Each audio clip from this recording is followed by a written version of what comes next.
Welcome to SporeSwaps podcast, episode 13.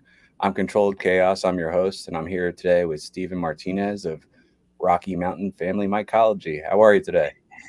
Pretty good. How you doing? Doing well. I'm doing well. I made a promise to myself that I was not going to start this episode by talking about the weather. So, how's the, how's the pizza out there in Colorado? Can you get a good slice in Colorado? Oh gosh, that's funny. The last job I had, I was working at a pizza place, Germano's Pizzeria. I used to throw pies over there and manage a little bit. But All right. yeah, it's really good pizza. There is some really good pizza out here Okay. for All right. sure. So, you told me you're from Colorado, but like, what part of Colorado do you hail from? Um, Kind of like the foothills region, like just right before you get into the mountains. Like Oh, you look out my back porch and you get a nice scape of the mountains and the sunset and everything. nice. It's pretty nice. It's gnarly. I love Colorado. That's sick. That's sick. So, Yeah. what what foothills is it closest to? I guess. Um, do they have Um, names? Probably. I don't know. All good. I guess it would be like Ken Carl Valley. And then you go up 285, and that's like when you get towards like the ski resorts and up I-70 and all that. Gotcha. But Very yeah, nice. All I right. used to ski, but I had lots of knee problems when I was younger. Well, I have lots of like back and spine issues, so Oh I'm right there with you. yeah. Motorcycle accident did me in pretty good. So, Oh man. but hey, With all I'm the here. It matters, right? And right, I'll say right. this: if you ride, wear your helmet. Save my life. Yeah, yeah. I've seen. Speaking of up in the mountains, I seen somebody just right in front of they passed us like we were standing still, and we were going like 80, and all of a sudden you see sparks, and then I look over and there's a guy hopping over the guardrail, but we stopped and he had this big chunk missing out of his helmet. Dude, so when you ride, and you have the foresight to know you're going to crash. There's this whole like saying where it's you have two choices. You can either slide or collide. So like if there's stop cars in front of you and you can't stop, you have to make a split second decision to either collide with whatever's in front of you or put your bike down on purpose and slide. Yeah. So when I crashed my motorcycle, I actually put it down intentionally because there was crashed cars in front of me. I wasn't paying attention, riding too fast. Didn't have Oh time to man. stop. So I put my bike down. But when I went to put my bike down left, or I'm sorry, right, it whipped me the opposite direction, slammed me on my face. I went, Oh I man. went for, I slid for like 20 yards and underneath a car and hit the muffler. Oh my gosh. But like my helmet pretty much cracked here to here, and there was a chunk of the chin just straight up gone. Like so, Yeah, definitely saved your life. Yep. for sure, for sure. Wow. Um, and don't ever ride in short sleeves and shorts and sneakers. You know, boots, jeans, long sleeve shirt at the most, at the least, I should say, Right. because I shredded the skin off all of my forearms, both my legs. You know what I mean? Oh man. Yeah, It was luckily nothing. that guy had on like pretty thick leathers, and yeah, that saved him a lot of skin. Sure. Oh man. So that's another one. It's before you ride, prepare to slide, or to slide. That is. But anyways, let's get Way back to you. true. No, yes, that's cool. Well, so I guess to start off, why don't you just tell me a little bit about who you are and how you first came to learn about mushrooms, mycology, whatever the case may be. Oh gosh, I was probably 8 years old, and I heard my brother talking about them, and he grew them with He's my half brother, and so I have a half brother, half sister, but we were all raised just all together. But he would grow them with his cousin, and I wanted to be like my brother, so Okay. I go out, and back before there was tons of buildings and architecture everywhere. There was open fields everywhere and dirt hills, and there was this pasture I'd go to that had cows, and we'd go and we'd pick mushrooms, and we didn't eat them then. We were all too scared to eat them, but we would like throw them against the wall and watch them explode. I'd drop kick them, and Nice. that was about that. That was like the first time that I became aware of them. Okay. So Yeah, did you were you born and raised in Colorado? Is that where you're talking about growing up at? yeah, yep. Born and Okay. raised. Gotcha. Yep, Okay. So same type of living scenario in the foothills type area. yep, yep. I'm back here. Very Yep, cool. back in the same area. Very cool. So Yeah, 8 years old. Wow. yeah. So uh, my exposure like probably was more not until my teens, but that was more just like this kind of like misconceived notion that uh, any cow field would have cubensis growing in it. You know what I mean? So up in PA, like cubes don't grow here on cow field. It's not the climate isn't correct. Like so, it's just not. It just doesn't get Right. hot enough and humid enough, and it just doesn't really happen. But when I was a teenager, and I didn't know shit from shit, and Google wasn't what Google is now. Uh, Right. I can distinctly remember like going out to cow pastures to try to find them, not finding any, then actually physically picking up cow poop, putting it in a plastic bag, taking it home, putting it under a freaking light, thinking that that would do the trick by But warming it yeah. with a heat lamp. Like, you know what I mean? So just like, whisper down the lane that mushrooms grew on cow shit and thinking that we had any idea what we were doing, taking cow shit home from a pasture and hoping that it would grow. Oh man. That's awesome. That's uh, a good story.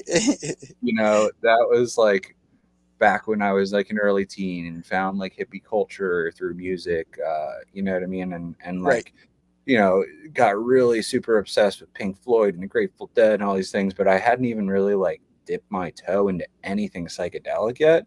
It just was something that was so incredibly intriguing, almost because of like the mystery. And then like there was like Right. these people who were like big stars, as in like, rock stars, who just like, you know, reading stuff about the Grateful Dead. Can you pass the acid test? You know what I mean? And stuff like that. And being like, like people are living like this. Like this is real. And like then, for me, like I didn't revisit that until I was in like my late 20s. Like don't get me wrong, I had done tons of psychedelics in the meantime, but like in regards to taking interest in mushrooms and cultivation at home and stuff like that, you know what I mean? Oh It took yeah. me it took me a long while to get back to even attempting something like that. And it was at that time that I realized like, you didn't even need the cow poop at all to grow. Right. uh, it was all for naught at the time, you know what I mean? But Right. all right, so you were 8 when you Yeah, came yeah. into the realization of what this was. When did you Yes. start cultivating yourself?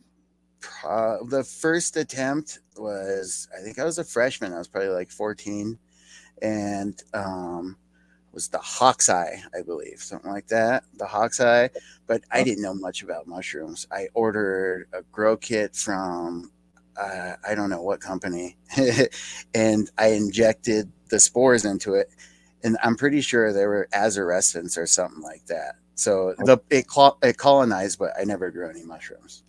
Uh, yeah, So yeah. it was a while before I actually grew mushrooms, I think. Let's see. Oh, when I was younger, I actually had bunch of the knee problems I was talking about. So I was got addicted to pain pills through all that stuff, knee surgeries, um, and then it ended up getting worse, and I got addicted to heroin at Okay. one point and used for a few years, and my brother ended up passing away, and I it got even worse. So it was like let me think. It was actually a Pink Floyd concert that just it was just before my brother had passed. We went to a Pink Floyd concert, and on the way there, we all ate a bunch of mushrooms, and it was just it was crazy. But I the whole trip, I had this feeling, that I was doing something wrong with my life, and that I needed to get clean. I needed to start a better way. So that seed got implanted there at the concert, and then it was just a little bit longer, or shortly after my brother passed. Um, I got worse, and then I finally asked for help, and let's see, that was almost almost 14 years now. Congratulations, man. Yeah, thank you. And but it wasn't until like later my because I grew mushrooms on and off through like when I was in my drug use, but I was really I was never involved in like the lab work. I kind of was the grunt doing the grain and the bulk substrate and all that. But Gotcha. let's see, it was after seeing the TED Talk with Paul Stamets Okay. that I really got an interest in like what all they can do, and yeah, and I started growing from there. It was gourmets mostly, but and then I started kind of microdosing and stuff, and it was after that I like began to like feel like happiness again, and like enjoying my life again. I mean, like I have a wonderful family, and I was always there. I was always a good parent and everything. Well, I was actually able to enjoy everything after I started microdosing and actually Yeah. started using it as a medicine. Gotcha. Gotcha. I mean, honestly, I'm uh, a large believer um, in the use of microdosing for the purpose that it was intended.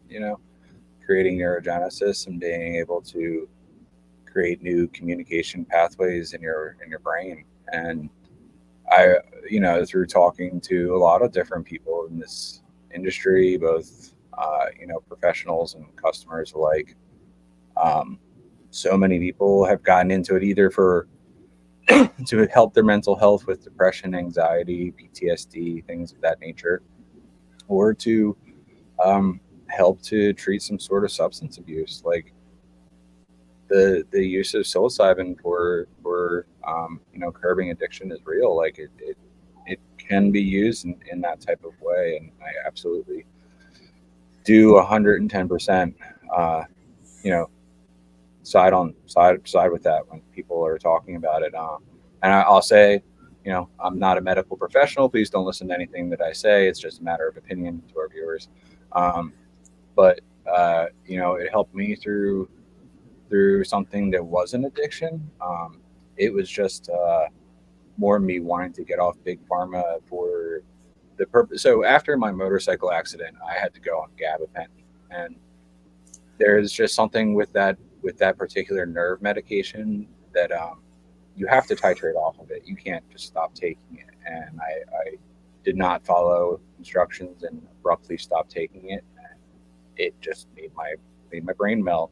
and I feel like microdosing and just the act of doing that in general just helped. Almost like it was like somebody took a puzzle and then smashed it, and then I had to take the pieces and put the puzzle back together. And like, it felt like slowly, day by day, as time went on, that I was putting the pieces back in the puzzle, so it was like a full picture again. You know what I mean?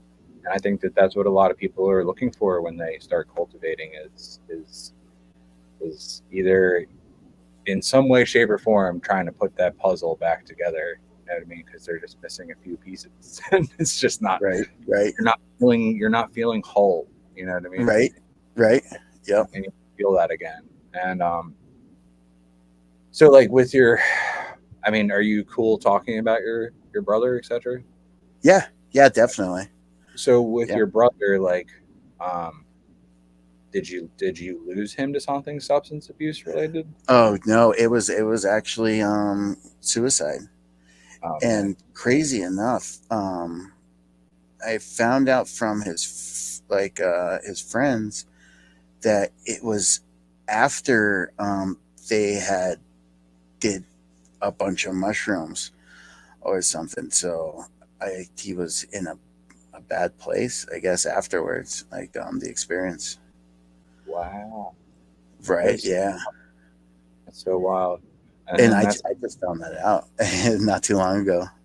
Like crazy. honestly though, like that's a very precautionary message. You know what I mean to people. Like, it's not something that should be done lightly. Like I've said this before. Like, um, there's people who are ready to take that ego death dose, and there's some people where it's just like they're not in a place, like a healthy place in their own mind to be able to do that. You know what I mean? Like, I don't recommend that for everybody. You know what I mean? Like, uh, I Definitely. I've personally never had that ego destroying death trip. You know what I mean? Myself, like I've never attempted to, and I don't think that I ever will. I don't get me wrong, like I've tripped, but Yeah. I never went into any kind of trip with the idea of anything other than like I want to like get loose and have some fun. Um, Right. I've personally never gone into that experience wanting to destroy myself and start over. You know what I mean? Like, and I just feel like you have to be at a very like decided place in your own brain to do that. And I'm not shaming anybody who does. Like, Right. I guess what I'm trying to say is like I don't know that would be good for me. Um, like as in like it wasn't for him. And I don't think that yeah, I don't have any real interest in it. So Yeah. um, Yeah. Yeah. I don't think I get it. I, I don't think it's the answer for everybody. You know what I mean? However, No, no. I feel like most people who are going down that path have decided it's an answer in some sort of way due to like experience. You know what I mean? In past Right. experience, maybe. You know what I mean? Right. Um, but yeah, wow, wild, dude. Hmm. Yeah. Yeah, and then but so how do you feel about what you do currently in regards to like, do you see it in any relationship to like your brother? Like, is it like, I don't know. Like, so for me, like, I don't know if it's something where like I would want to go as deep as possible in investigating, or I would just turn my back on it altogether. Like, it's kind of, you would I, have to, you would have to be there, and I just don't really know. I don't know. right. Yeah. I've kind of just used it. Well, shoot, it's only a couple of years ago I found out from I had actually spoke to those friends, but it's been more of like a cautionary tale or a warning to just let people know. Yeah. I can really appreciate that, man. I mean, there's not many people out there who are offering that message. You know what I mean? Right. Yeah. Uh, and I think that Definitely people got to need, be in the right mind frame if you're gonna take a big dose. and I think that people who did need to hear that story just as much as the ones that are, I took a high dose and came out the other side a new person. Like I think that holds almost like as high or not higher of a relevance than anything else. So yeah, man, crazy. Keep telling that story, man, for sure. Yeah, Um, thank you. Yeah. Well, also, growing up, I had like a real severe anxiety, like to the point to I would actually like pass out. Like I'd go to concerts and I'd get like panic attacks and just lights out. crazy. it, yeah, and since mushrooms, I it really hasn't been. Definitely never blacked out again, but Hmm, I really haven't had that anxiety. crazy. Hmm. And Yeah. like, when do you feel like that faded away? Like, Um. was this It, post addiction, what's that? or like post addiction or pre addiction? Post. Yeah. Okay. Post. Yeah, because also like the addiction would help me feel comfortable, like in Uh, like with my anxiety and stuff. So I use that as a crutch for so many things. But gotcha. it wasn't until I found growing mushrooms and microdosing that I was comfortable in my own skin. I didn't feel like I needed something to to get up in the morning, like other than the good stuff in my life.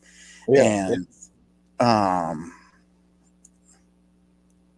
yeah, totally lost train of thought. Yeah. No, like, I feel that.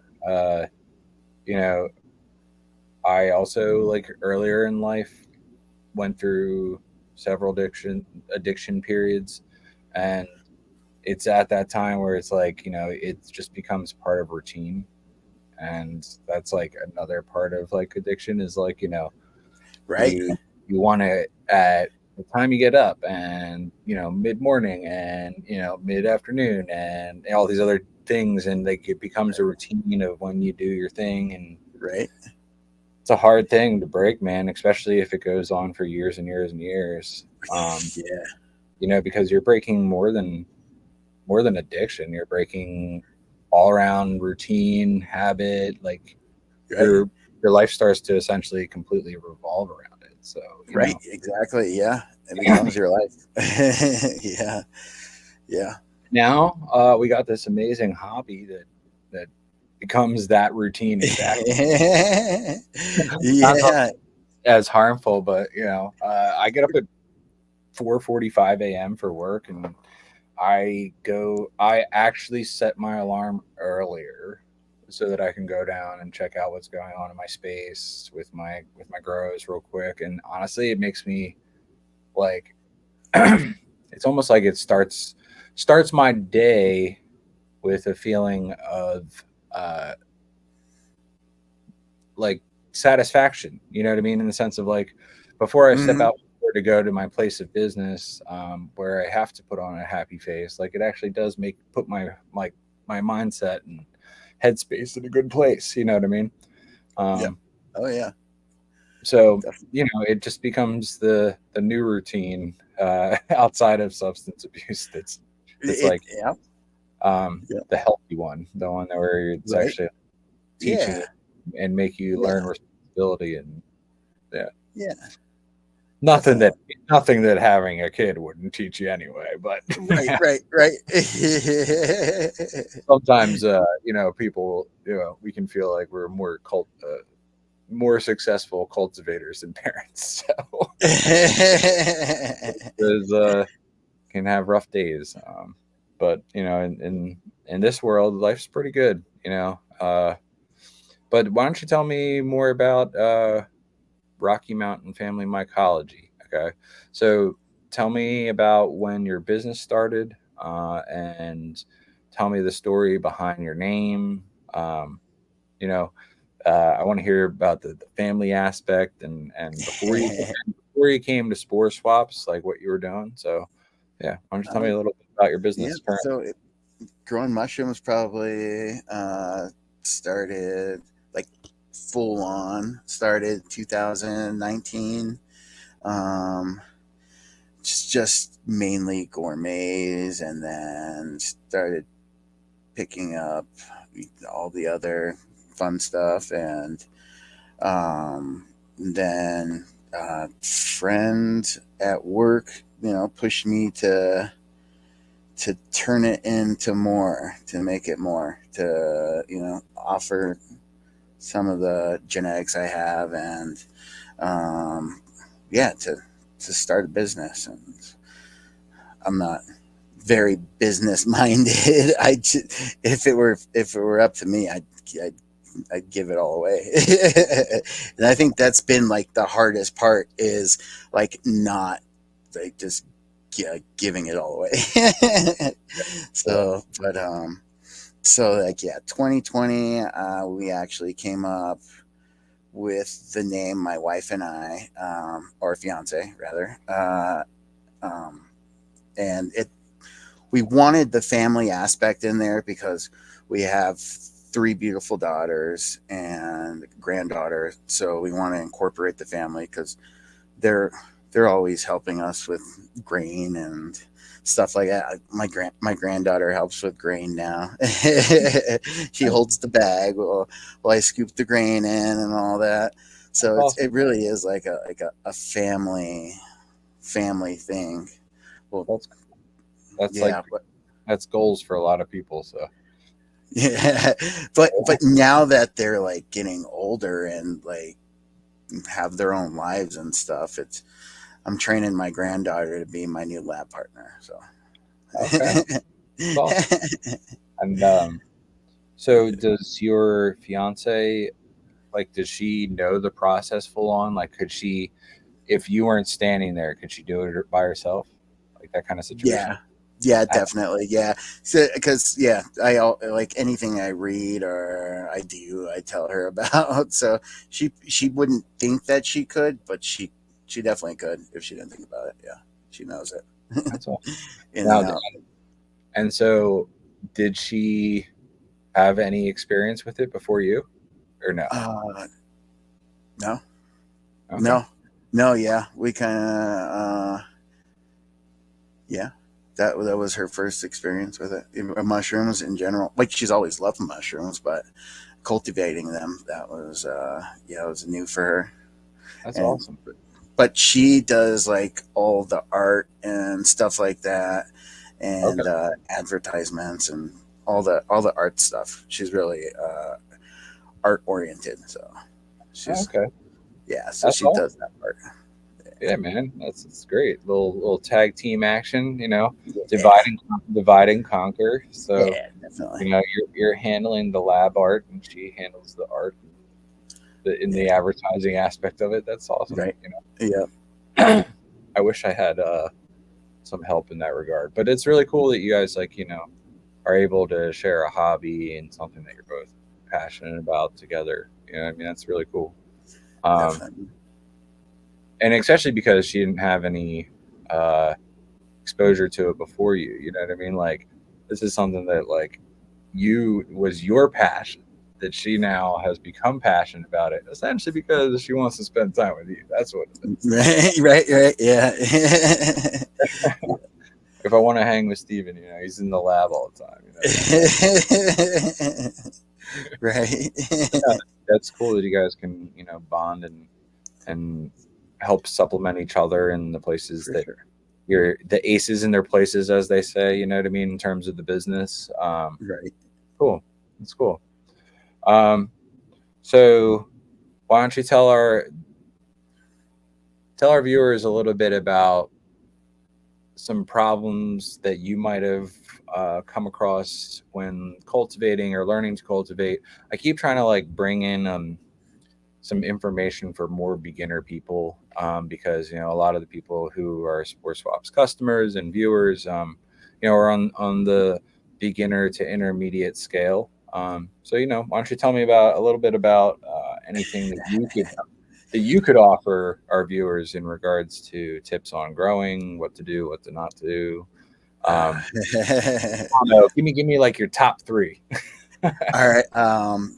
Don't try to reinvent the wheel. Don't, because I would like put like two or three different texts together, and it they would be contradictive to learn about it. Or yeah, so definitely pick a process, study it, know the process, and then yeah, step by step. It would be one, and let's see.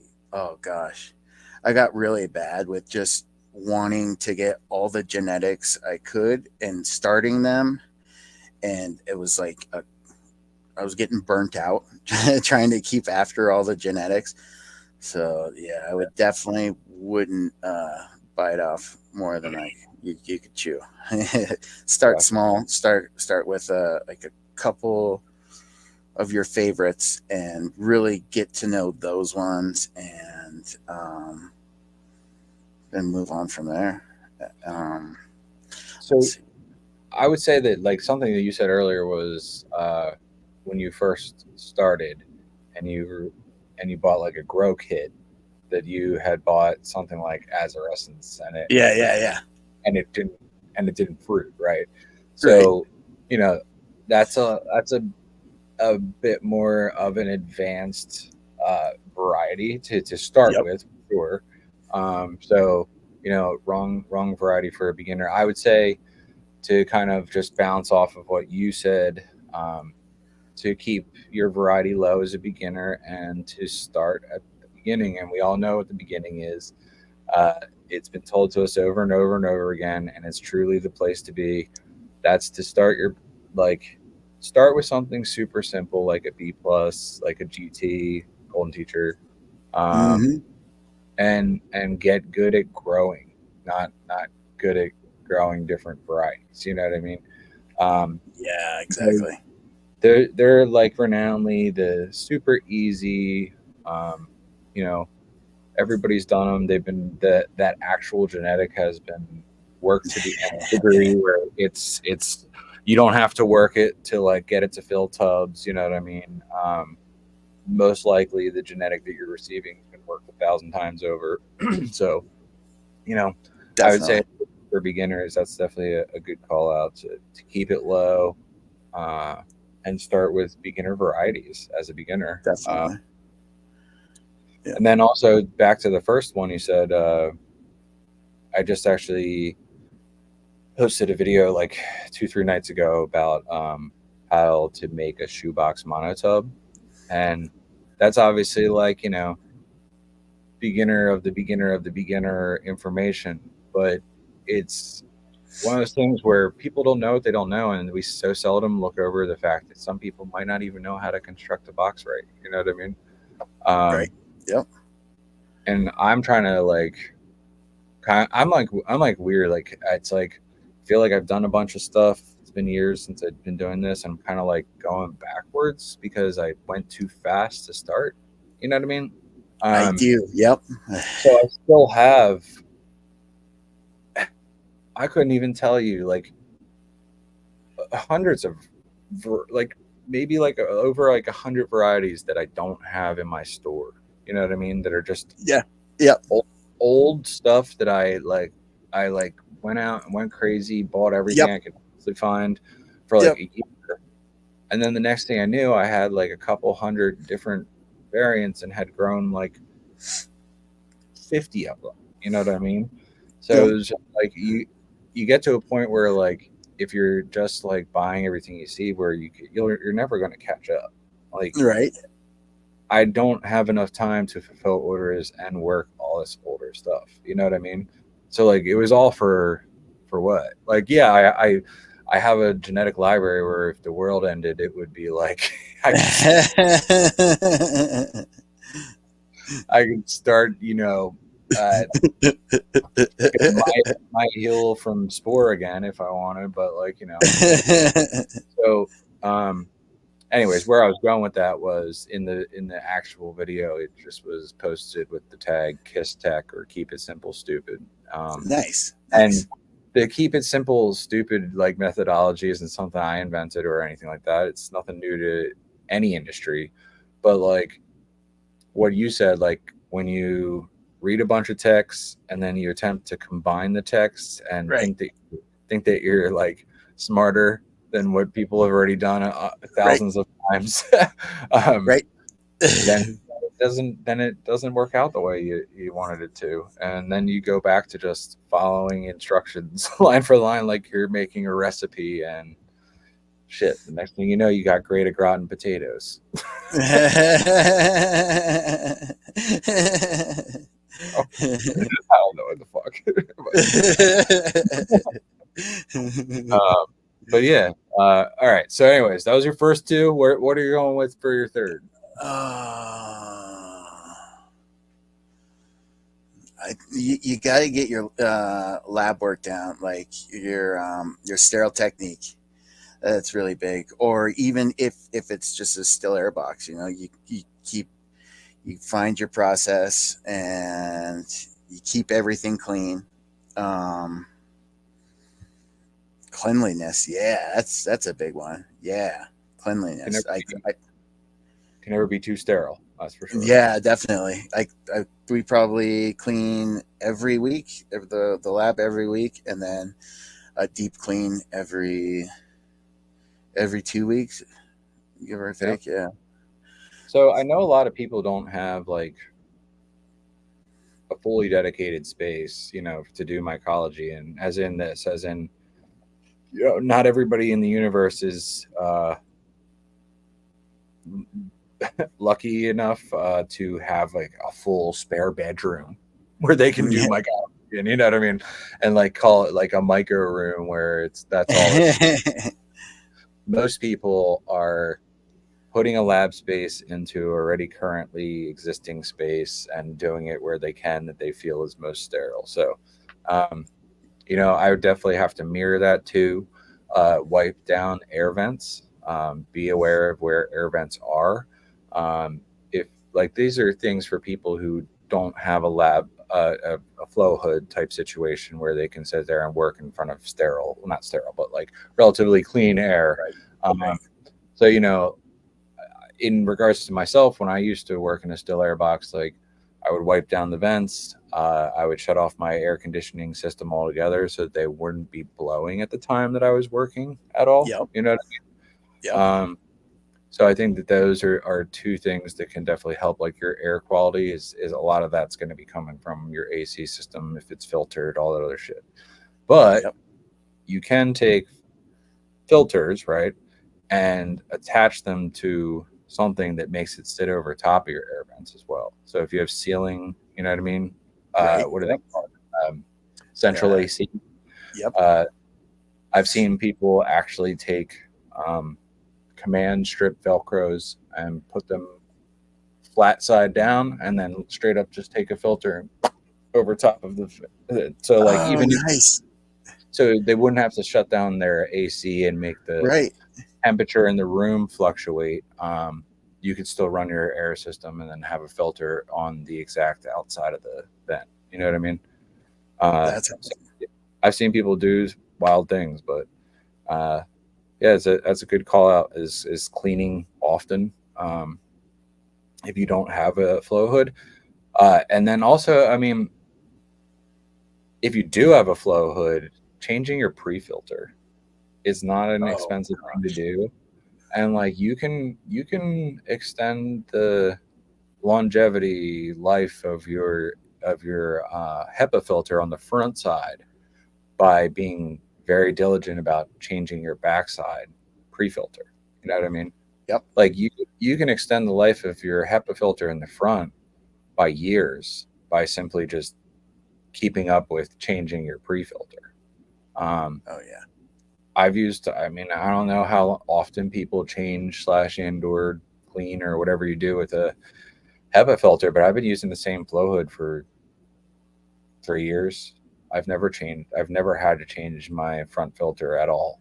But I do change my back pre-filter probably like once every 3 months at least, Yep. Yep. which Same is, here. yeah. Yep. So Yep. even if I look Definitely. at it, it's not dirty. I'll buy like a like 5 pack of Merv pre-filters online and just I don't really care. You know what I mean? It's like $25-$30 for the 5 pack or whatever the case may be. Um, Yeah. so yeah, and we were just talking, Casey Strange and I, on the last one. There's no harm caused by being over precautionary. But what will Right. be a huge pain in the ass is if you have to start over because everything was contained. You know what Yep. Yep. Definitely. I mean? And that's just the thing is like it doesn't matter how professional you are, like how often you do this, like who knows how many thousands of hours like a person like yourself has into this, right?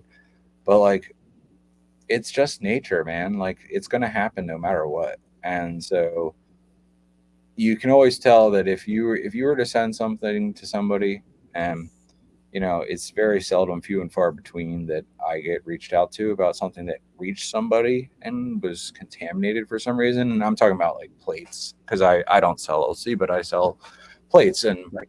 you know Yep. Same um, here. after temperature fluctuations, whatever the case may be, Right. more time has elapsed. It had a certain nutrient and little tiny speck of whatever, it could make that. And you can tell the people who have some tenure in doing this and the people who don't, because anybody who's had their foot in the door in the mycology world for any amount of time understands that no matter how good you are, it's going to happen. It's going to Yep. happen. It's just, Yep. it's nature. So Yep. um, but you can never, it never hurts to be a little bit extra with your Yeah. Yeah. sterile technique. So very good call outs, very good, awesome. um, and so what would you say for yourself has been the greatest benefit of um, well, cultivation in general, having this business, and being able to use mushrooms as medicine? I mean, for me, it's like one giant tie-in, where I just feel like all of it just helps me stay in a good state of mind. Yeah. Is that pretty Oh much yeah. like what do you feel about it? Like, what would you Yeah. say was the biggest takeaway from all this? It's the lab work and growing stuff. I've always loved growing stuff. So I kind of feel at peace when I'm growing stuff or in in the lab. So it's yeah, both. Yeah.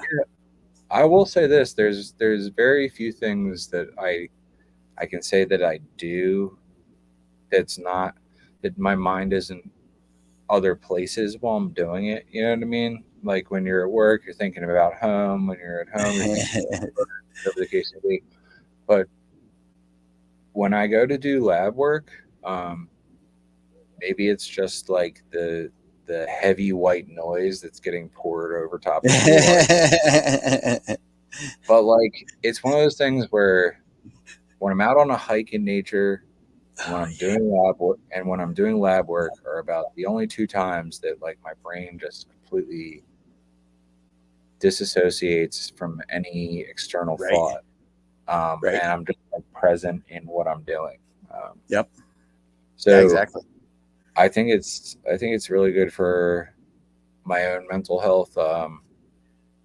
And I think that it's one of those things where I think that if it wasn't in my life, I would be in a different place mentally. Like I don't know how to Yeah. explain. I'm not a I, I'm not a depressed or unhappy person, but I also have something that brings me a lot of joy on a daily basis. You know what I mean? yeah. Uh, Yeah. so I Exactly. think so I think in my head, like, what would you do without this at this point? You know what I mean? I don't even I don't know what I I would do. wouldn't want to think about it. I wouldn't want to think about that.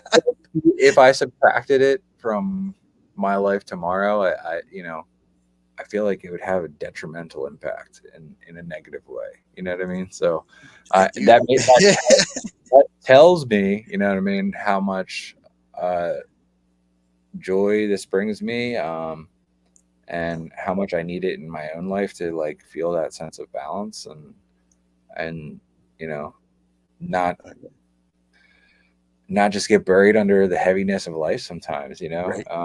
Yeah. Things get heavy. Life doesn't get any easier, but there's this thing that just brings us, people like us, Right. such like joy and happiness, and it Yeah. releases endorphins, Right. Yeah. Oh yeah, definitely. Yeah. and Agreed. now we have like these awesome communities like SporeSwaps where like-minded people can come together and not only like for us, like we're operating a business and we have customers and all that other stuff, but like it's so nice to be able to like connect with other mycologists and people who are doing the same business and people Mm-hmm. like yourself. It brings me so much joy, and like I have so much love for this community and people like you, and uh so yeah. Definitely. Yeah. Yeah. It's awesome. I love it. Yeah. um It's great. but sports swaps, like for us as vendors, it gives us a place to sell our product, yeah, but we also have made friends and made like these types of relationships where we get to like share in a hobby together, like all inclusively, you know what I mean? And it's not even like anything from a jealous place, but it's more like, yo, check out my work here, let me send you some, I want you to do it too. And it's Right. like, like everybody's super excited, and we all share the same passion, and it's really cool, It is. yeah. It's great. I love Okay. But it. well, man, we're running around our time now. I've had a really nice time talking to you tonight. It's been really nice learning more about you and about your business, and Me too. I'm really excited to see where Rocky Mountain Family Mycology goes. I've seen that you've been working on a lot of cool stuff, and you've been an absolute pleasure to work with, man. I'll tell you, like we've had so many vendors come and go, and uh, there's people who are just here to make a dime sometimes, and you're one of those people where I've always been able to tell where your heart's at, and that's really cool. So never stop Appreciate being it. who you are, and I'm Appreciate really you. excited to see where you take your business in the future, man. Thank you. Appreciate that. Yeah. Thanks so much for coming on today, and I hope you have a really great night, and we'll talk soon. Appreciate it. Thank you for having me. All right, brother. Peace.